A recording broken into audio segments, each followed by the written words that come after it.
Welcome back, everyone. I'm stephstorm. Do you love taking pictures at your special events? I know I do. But what do you do with all of those photos? Are they still on your phone? Are they up in the clouds? But what about those precious little arts and crafts that your kids made just for you? Certainly you can't part with that. But what do you do with all of that stuff? Stick around and I'll share a few creative ideas with you on how you can not only store, but enjoy your precious keepsakes and special memories.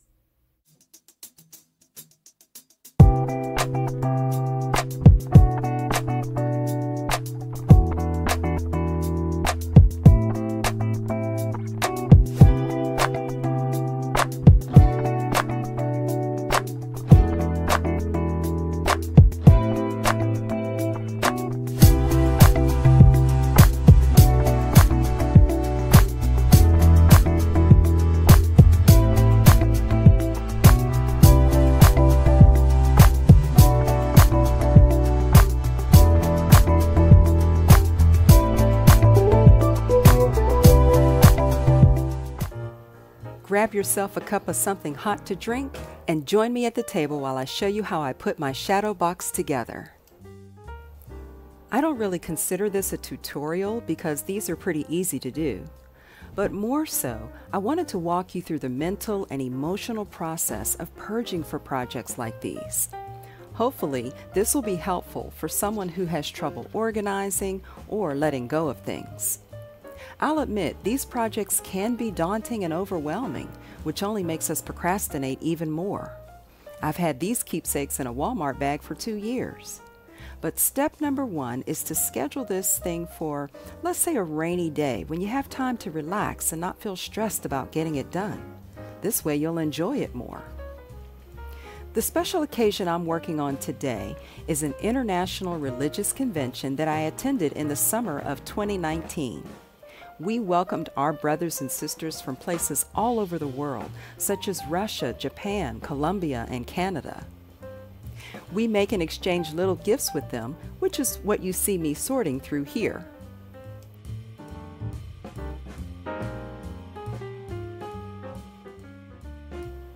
If you've been watching my channel for a while, you know I can't stand clutter or knickknacks. But these gifts are neither. They are very special to me because some of them were handmade, some of them were purchased by those who had very little means, and all of them were given in love. Trust me, there was a lot more than this, but a lot of the gifts I've already put to good use. And I already ate most of the candy too. This is the pile of gifts I'll be working on. The first thing I'll do is sort through and discard any leftover candy, candy wrappers, and food items. Then I'll make some groupings according to what the items are. Now, this is the hard part, guys. You can't keep everything. You know the saying, take a picture, it'll last longer? Yeah, that's exactly what I'm going to do for some of these items. I'm going to take a picture of it, and then I'm going to archive it and put it as a part of a slideshow. That way I can still have and enjoy all of the precious gifts. They just won't be in tangible, touchable form. So far, I've sorted into 3 basic piles. This first pile is a pile of candy, which of course I'm not going to eat it. I just want to take a picture of it. The second pile is stuff that I know I want to keep it. I want it to go in the shadow box. And the third pile is a pile of papers. I'm going to keep those too, just not in the box. I can't eat this candy, it's 2 years old, but at least I have a picture. Now I'm going to sort the keep pile again. This way I can give you a better view of what kind of gifts we exchange with each other. So we have ink pens, handmade lip balms and lip scrubs. We have an assortment of keychains. A handmade bar of soap. I love it. These are custom refrigerator magnets. Bookmarkers. The kimono on this one is so beautiful.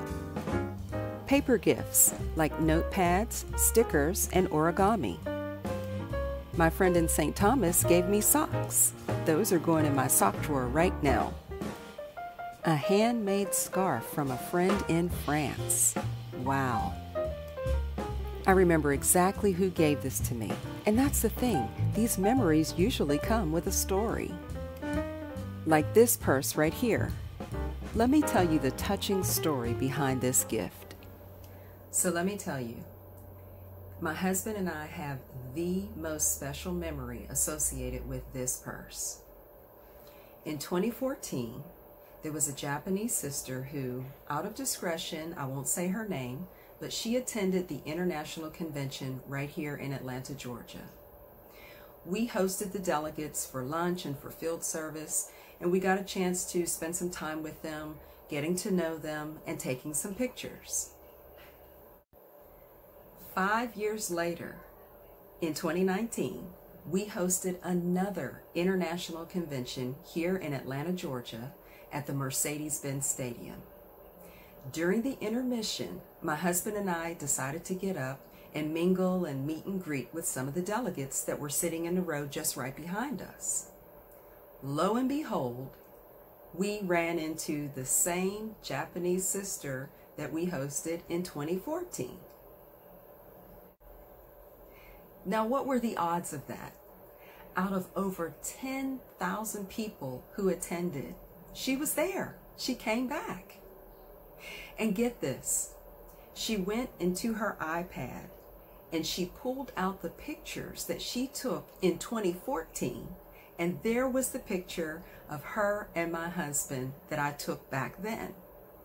So, of course, me always taking pictures, I took a picture of the two of them for 2019 while she held the picture from 2014 in front of her. Oh, I gotta tell you, it was beautiful. We hugged and we cried and we tried to communicate with each other through the language barrier. And even though we couldn't comprehend everything, there was one thing for sure that was understood by everyone, and that was love. Now, what does the purse have to do with all of this? Well, let me tell you. When the program ended, she went back to her seat. She emptied the contents of her purse, everything except for her contact card and a little mirror, lipstick mirror. She walked over to me to say one last goodbye, and she gave me her purse as a gift. I was done. I was done. I couldn't stop crying. And then on top of that, she comes a little closer and she wipes away my tear really gently. Don't do that. That makes me cry even more. I don't know. Every time I think about that occasion, it just makes me happy. And so that's why the purse was center stage of my Shadowbox for 2019 convention. That was one of my most special memories. And I'll tell you what I plan to do with the purse. Since I can get in and out of the Shadowbox whenever I want to, if we ever get the opportunity to host or even attend another international convention, I will be carrying that purse with me, just in case I get to see my Japanese sister one last time before the paradise. I know I'm going to get to see her again. And I mean, who knows? Maybe she'll be watching my YouTube video. So this special purse will be the focal point of my Shadowbox. The Shadowbox is from Walmart for about $10, and I buy the same one over again because I display these in my home office and I want the boxes to be consistent.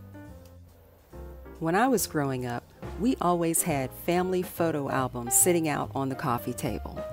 And I mean, that's just what you would do. You would just look at those pictures over and over again. You would laugh and tell the stories. And when your friends came over to visit, they wanted to see your family photo albums too. And then the 80s and 90s, scrapbooking became really popular. Remember that? Leave me a comment below if you were heavy into scrapbooking. I mean, it was a real thing. There were scrapbooking conventions that you could attend, and you could buy yourself some special acid-free paper, some fancy serrated scissors and stickers and all the stuff that goes with it. Yeah, that was a real thing. But now pretty much everything has gone digital. And even though I'm very involved in the digital world, there are still some things that you want to keep and hold on to, your special keepsakes.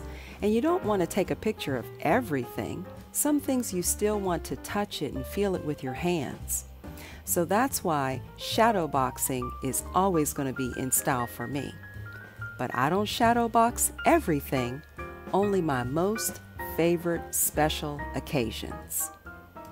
So now I have a basic layout of how I want to assemble my shadow box, and I'm going to use the inside of the purse to hold the majority of the shadow box contents. I've taken the purse straps, tucked them inside. I also made sure that I kept the contact card for the person who gave me the purse, along with the little mirror, the lipstick mirror, inside of the purse as well. For the rest of the space around the purse, I'll be using the magnets, keychains, and buttons. And to get it to stay in place, I'll just use a little dot of hot glue.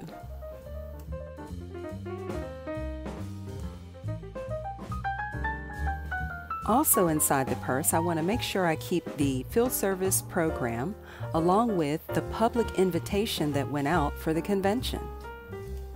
And here it is, my completed 2019 International Convention Shadow Box. I'll give you a closer look.